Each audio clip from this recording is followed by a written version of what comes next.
Hello everyone, and hope you're all having an amazing day or had an amazing day depending on your current time zone. So have you ever wondered what it's like when your kidneys, your brain, and your whole body are actually battling at the same time? For many people living with TSC, seizures, and FSGS, unfortunately that's their reality. So and it often leads to dialysis, which adds yet another challenge on top. Today I want to connect the dots between these conditions and show you the bigger picture that most people never hear about.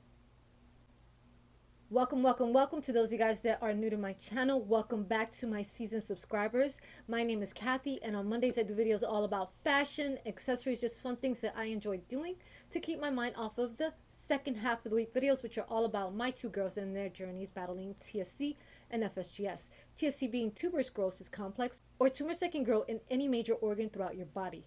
And FSGS being a form of kidney disease that causes damage to the glomeruli, which can lead to kidney disease, kidney failure, kidney transplant, or dialysis, depending on the disease's progression. So if you're interested in either or, please hit that little subscribe button and hit the little bell so you can be notified on all of my latest videos. And please don't forget to hit the like button and comment below. Let me know what you think of today's video. And let's get started. And please don't forget to hit the subscribe button. I am at 9,000 subs and counting. Oh my gosh, I'm super excited. I appreciate every single one of you guys as I continue to grow my channel. Thank you all for all of the love and support. And please help me reach my 10,000 subscribers by the end of 2025. Thank you again. And let's get started. Or let's start with the basics. TSC, or Tuberous Sclerosis Complex, is a rare genetic disorder. It causes growth in different organs, like the brain. Skin, kidneys, lungs is something that it impacts typically everything. And those growth often lead to complications. For my youngest, seizures was the biggest complication. FSGS, which is what my oldest daughter got hit with, unfortunately, is also known as focal segmental glomerulosclerosis. I hope I got that right this time. It is a rare kidney disease, and where in which it filters, unfortunately, is where the filters in your kidneys scar up and they stop working. That scarring leads to kidney failure, which is why so many patients end up in dialysis.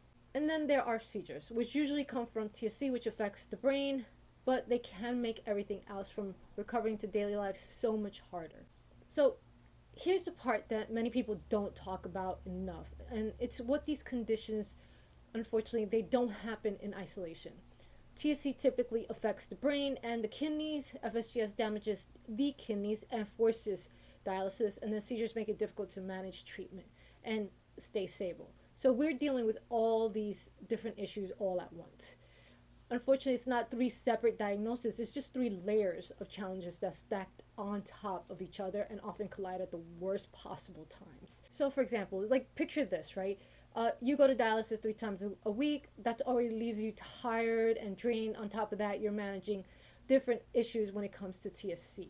So for Amber, she had to deal with the majority of her issues were all typically dialysis, but she also had different issues where she had a large growth or a tumor style growth in her skull. She was having sterile seizures when she was younger that we just weren't too sure what it was, and we had to kind of analyze what was going on. She was having a lot of cloudy, it was very difficult for her to concentrate as she started to have dialysis, which was piling up on top of each other. So she had to manage all of these medications, right?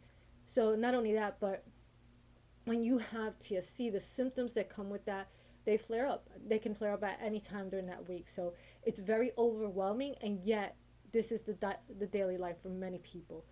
So for some people, they're dealing with not only dialysis, but they're also dealing with seizures on top of that, or they could be dealing with heart murmurs or heart tubers. So it can affect different parts of your body in all different aspects at any given time. It's not just what happens also in hospitals or in the clinics. It's about the constant juggling act at home or school or at work, all trying to hold it onto some sense of normalcy. The one good news when it comes to this is there's so many advances in medications, which are great, right? New seizure treatments are being developed that may make life a little bit more manageable. Dialysis technology is improving with more portable and at-home options. Unfortunately, our at-home options weren't the best option for my oldest daughter, so she was better off going to the clinics. And research into both TSC, obviously, and FSGS is moving forward in ways that do bring hope for a better results or just better therapies to keep you feeling more comfortable and feeling more normal. And I think that's really important. The future isn't perfect, right? As we all can say that. But moving towards giving families, especially like ours, more breathing room. And it's worth talking about. I think it's really important because a lot of us, especially those in the TSC family community, we have to be able to recognize the fact that we're going to be facing these challenges throughout our lives. But things, there are a lot more ways of treatment and things that can help us in finding our way to a better place, I think, daily. When you hear words, especially like our family, when we hear words like dialysis or seizures, I want you to remember that behind those terms, there are people navigating a lot more that meets the eyes. It's not just a term or a medical term or a word. It's something that we really take seriously and we incorporate. That's something that's incorporated into our day-to-day lives. It's really important to understand that when families are dealing with something like TSC, you have to really recognize the fact that it's not just like one symptom. It can be 6 different symptoms that they're dealing with, or 5 different organs they're dealing with, whether it's your brain, whether it's your heart, whether it's your lungs, whether it's your kidney, whether it's your liver, whether it's your skin. These are all prevalent to dealing with TSC. TSC doesn't affect each of you, or better said, TSC doesn't affect each of our children, our families, or whoever it is the same. So it's not like a straightforward, this is what's going to happen if you get TSC, or if you're born with TSC. You can't get TSC. Well, I guess you get it when you're young and you're born. It's all about understanding that you could be good one day, or you can have a seizure, and then tomorrow you can have a tumor in your kidney, or you can have a tumor growth in your lungs, especially for girls. So that's always scary. Like, we have to be on the lookout, because as my youngest gets older, and my oldest gets older, we have to keep monitoring stuff like that. Or you can get tumors in your eyes, by the way, which is something else that's pretty scary. And she has to go annually to get her eyes checked to make sure there's no tumor growth behind the eyes. So these are all things that can just pile up. It's not like she's born with seizures and she's having seizures and that's the only thing that could be happening. She can be having seizures, and then tomorrow or the next day she can have a tumor growing in her pancreas, which, by the way, I have to go and get my daughter checked again. It's nerve-wracking. It's really important. It's just the balancing act of a disease like TSC is what's the scariest part of it. Understanding that though you're doing good today, you could be doing really poorly tomorrow or even this evening. So my youngest could be doing fine, and then she could just out of the blue have a seizure. So it's not like, yeah, that's it, that's all we're dealing with, and that's we're good, we're fine. It's not.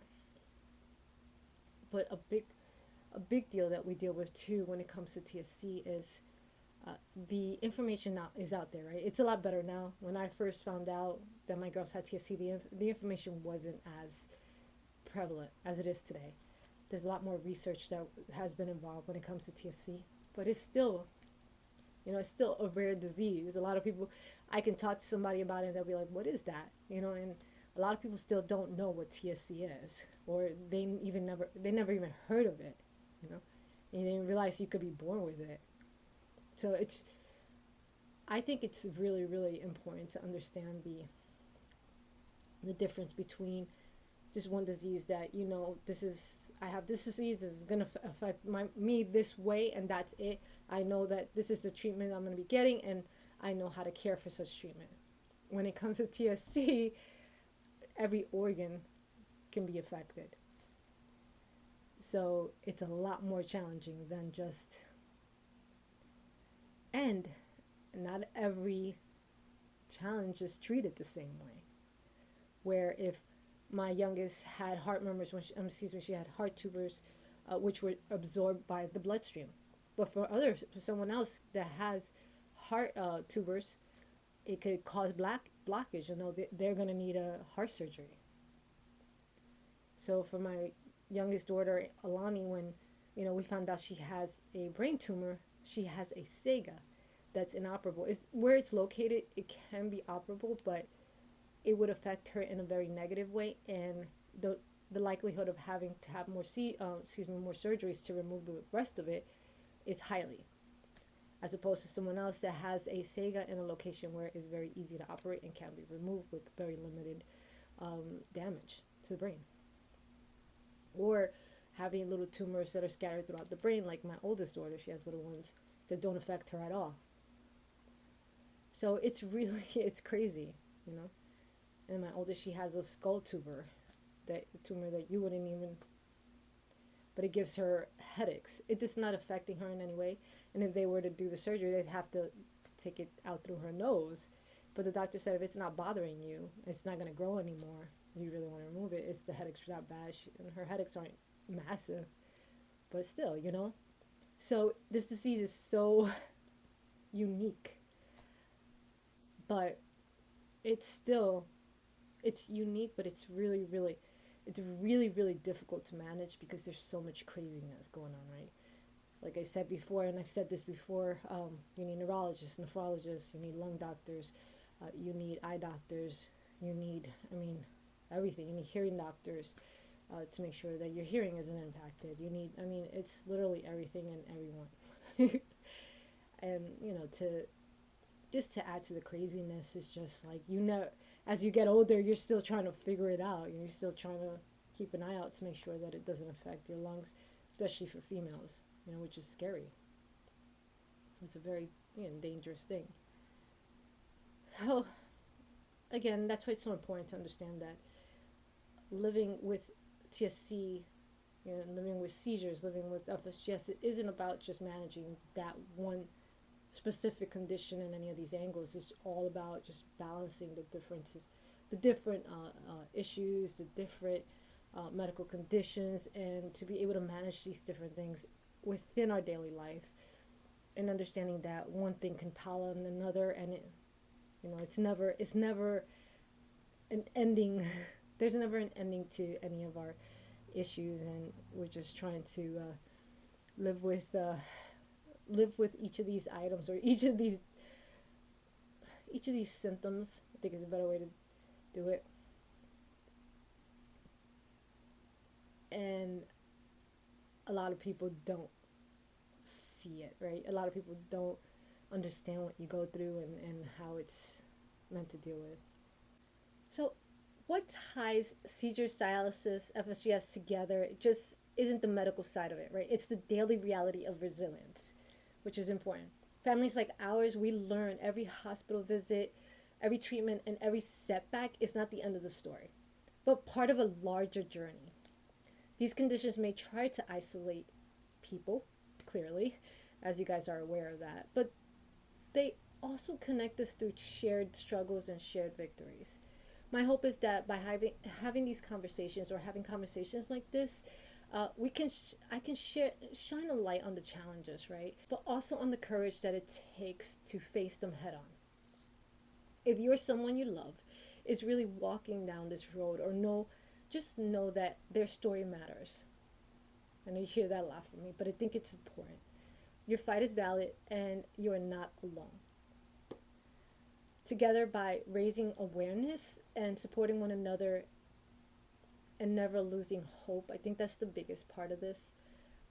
Together, we can push for better treatments. We can have a bigger support system and a future where living with these conditions, it doesn't mean living in the shadows.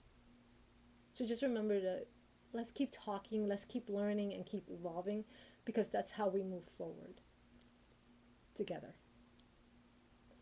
All right, guys, thank you so much for taking the time out to check out my video. Please don't forget to subscribe to my channel. It is 100% free. I appreciate every single one of you guys. And please don't forget to focus through and evolve.